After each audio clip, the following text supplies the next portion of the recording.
बिस्मिल्लाहिर्रहमानिर्रहीम। मैं हूं आपका मैथ टीचर अब्दुल गफूर। आज हम मशक 2.6 सवाल नंबर 4 को हल करेंगे। तो सवाल नंबर 4 देखिए, बजरिया तरकीबी तकसीम हल कीजिए। यानी तरकीबी तकसीम के तरीके से आपने हल करना है सवाल को। अगर पहला पार्ट देखिए, अदद 2 मसावात x की ताकत 3 माइनस 28x जमा 48 बराबर 0 का रूट हो। तो ये एक रूट दिया हुआ है, यानी एक जवाब दिया हुआ है x बराबर 2। ये रूट मीन मैंने पहले भी आपको बताया कि इसका एक हल है। तो बाकी रूट आपने मालूम करने हैं। तो आइए पहले इंग्लिश मीडियम बुक को देखते हैं, फिर सवाल को हल करते हैं। बाकी रूट भी कैसे निकालने हैं, यानी बाकी हल कैसे निकालने हैं। ये देखिए, इंग्लिश मीडियम बुक में भी यही लिखा हुआ है, solve by using synthetic division. यानी सिंथेटिक डिवीजन तरकीबी तरकीब का इस्तेमाल करते हुए जो तरीका है उस तरीके से 2 is the root of the equation ये है। तो बाकी एक रूट दिया हुआ है, 2 इज द रूट ऑफ ये इक्वेशन जो मैंने अभी पढ़ी थी, x³ minus 28x plus 48 is equal to 0। तो सारे के सारे मसावात को बाकी भी इसके रूट्स निकालने हैं। तो आइए देखते हैं इसको कैसे हल करना है। डियर स्टूडेंट्स, ज़रा तवज्जो से इस सवाल को समझिएगा, बहुत ही आसान सवाल है। तो ये देखिए, मैंने आपके सामने उर्दू मीडियम और इंग्लिश मीडियम बुक से सवाल लिख दिया है। तो 2 मसावात का रूट है और हमने तरीका तरकीबी तकसीम यानी सिंथेटिक डिवीजन इस्तेमाल करना है। वो क्या है कि सबसे पहले जो पॉलिनोमियल यानी इक्वेशन दी होती है उसको आप नीचे उसके कोएफिशिएंट यानी अद्दिसार लिखते हैं। तो लिखिए जरा इसके अद्दिसार, x³ सबसे बड़ी पावर है, उसका अद्दिसार पहले लिख लीजिए। ये देखिए 1 x³ के बाद x²। यहाँ पे डियर स्टूडेंट्स देखिए जरा x² नहीं है, तो मैंने आपको बताया हुआ है पहले भी कि x² के अद्दिसार यहाँ पे लाजमी लिखना है। जिसका अद्दिसार ना हो वहां पर वो सिफर x² होता है, यानी ये सिफर यहाँ पे लाजमी लिखना है। अगर आप सिफर नहीं लिखेंगे तो सवाल गलत हो जाएगा। उसके बाद x के अद्दिसार, x² के बाद x की बारी। तो यहां पर अद्दिसार आ गया माइनस 28। ये देखिए ये x का अद्दिसार है। तो उसके बाद x के बाद बगैर x के यानी ये देखिए 48। डियर स्टूडेंट्स ये देखिए, ये x³ का अद्दिसार है, ये x² का, ये x का, ये बगैर x के यानी कि मुस्तकिल जो है वो आहर पर लिखते हैं। तो इनमें से कोई भी मुस्तकिल यानी 0 भी इसको कह सकते हैं।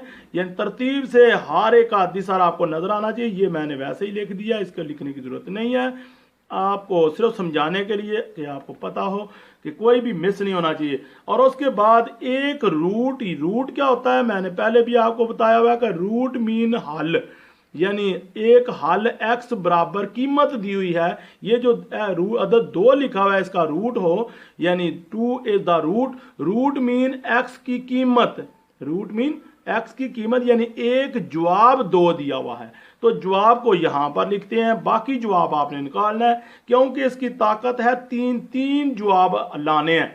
जितनी ज्यादा से ज्यादा किसी भी मसावात की पावर हो उतने उसके जवाब होते हैं। एक जवाब दे दिया है, दूसरे 2 जवाब कैसे निकालने हैं तो आइए देखते हैं।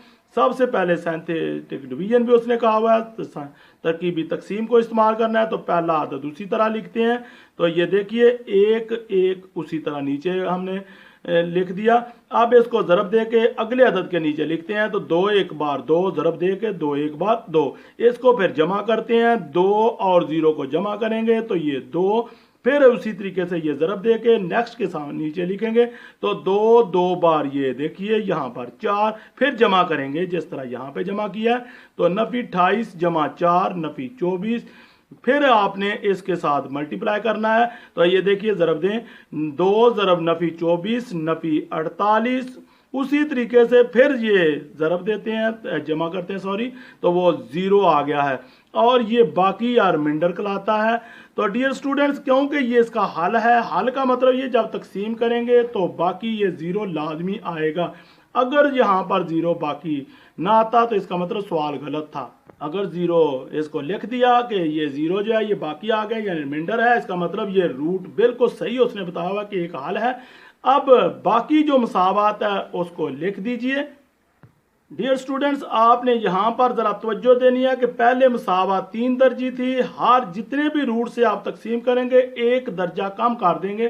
तो अब ये 2 दर्जी मुसावात, ये देखें x की 3 थी तो ये अददी सार अब आ गया x की 2 का, ये अददी सार आ जाएगा x का, और ये x की 0 यानी बगैर x के यानी मुस्तकिल कहलाएगा। तो इसको मुसावात को इस तरह लिख लेंगे। ये भी आपने लिखना नहीं, सिर्फ आपको बताया कि 1 डिग्री जो है वो रिड्यूस कर देनी है यानी कम करके लिखना है। तो लिखेंगे इस तरह 1x² जमा 2x जमा ये नफी है तो नफी 24 बराबर 0।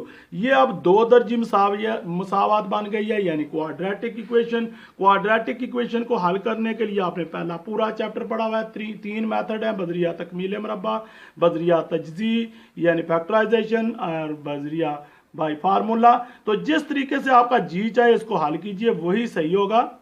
तो बेशक बाय फैक्टराइजेशन 1 ज़रब 24, ये देखिए जरा 24 और किससे बनता है तो 6 ज़रब 4 भी 24 और किससे 2 ज़रब 12 भी 24। तो ये देखिए जरा, ये मैंने 24 के फैक्टर्स लिख दिए। इनमें से ये तफरीक है, तफरीक करके आपने 2 लाना है। तो 6 में से 4 तफरीक करें तो ये एक जोड़ा ऐसा बना है कि जमा और बड़ी रकम के साथ जमा की लामत और छोटी के साथ मनफी की लामत, ये लिखेंगे। और इसको इस तरह लिख लें, ये एक नया जोड़ा बना लें। 2x की जगह पर आपने ये लिख देना है जमा 6x और मनफी 4x मनफी 24। अगर आपको ये मुश्किल लगे तो आप बदरिया तकमील मरबा या बदरिया फार्मूला भी इस्तेमाल कर सकते हैं। अब ये पहली 2 रकमों में से x कॉमन तो बाकी x प्लस 6, इन दोनों में से -4 कॉमन तो बाकी x plus 6 is equal to 0। x plus 6 ये देखें दोनों में इसमें से भी और इसमें से भी कॉमन है तो बाकी x माइनस 4 बराबर 0। अब देखिए डियर स्टूडेंट्स, ये 2 तजीज़ें बन गई हैं, यानी ये तजीज़ बनी हुई है, फैक्टर हैं 2। क्या है? 2 फैक्टर। तो ये 2 जो फैक्टर हैं जायज़ अरबी हैं, ये हर एक को आप हल करने के लिए क्या करते हैं बराबर 0 के शो कर देते हैं इस तरह। ये देखें आपने बाय फैक्टराइजेशन तजीज़ पहले पढ़ ली हुई है। तो यहाँ से कीमतें निकाल लें, x बराबर आ गया -6 और यहाँ से x बराबर 4। तो डियर स्टूडेंट्स यहाँ पर जरा तवज्जो दीजिए, आपके पास कितने जवाब आए हैं। तो एक तो ये आ गया अभी जो निकाला है, एक ये आ गया, कितने हो गए 2, और एक जवाब उसने ये भी दिया हुआ है। ये तीनों जवाब आपने लिखने हैं, जितने भी जो पहले दिए होते हैं वो भी लिखते हैं। तो नीचे लिखेंगे हल सेट पास, तो इसको इकट्ठा करके नीचे लिख दें 100 सोल्यूशन सेट या पास आल सेट बराबर के इसके ब्रैकेट डाल के ये जवाब जो नए जवाब निकाले हैं ये भी, ये देखिए मैंने नए जो जवाब निकाले हैं और जो पहले जवाब दिया हुआ है इन तीनों को, जो क्योंकि ये उसका रूट कहा हुआ है, ये भी रूट्स ही आए हैं।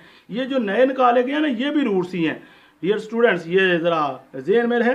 तो ये 2, तो कितने रूट्स हो गए 3। मसावात देखिए जरा, ये कितने दर्जे की थी 3। मैंने शुरू में कहा था कि जितने दर्जे की मसावात होती है उसके उतने ही रूट्स यानी जवाब होते हैं। तो इसके 3 जवाब आपने पूरे करके लिखने हैं। ये 3 जवाब देखे मैंने लिख दिए। ये आगे पीछे हो जाए कोई फर्क नहीं, पहले 2 लिख लें, 4 लिख लें, मनफी 6 लिख लें।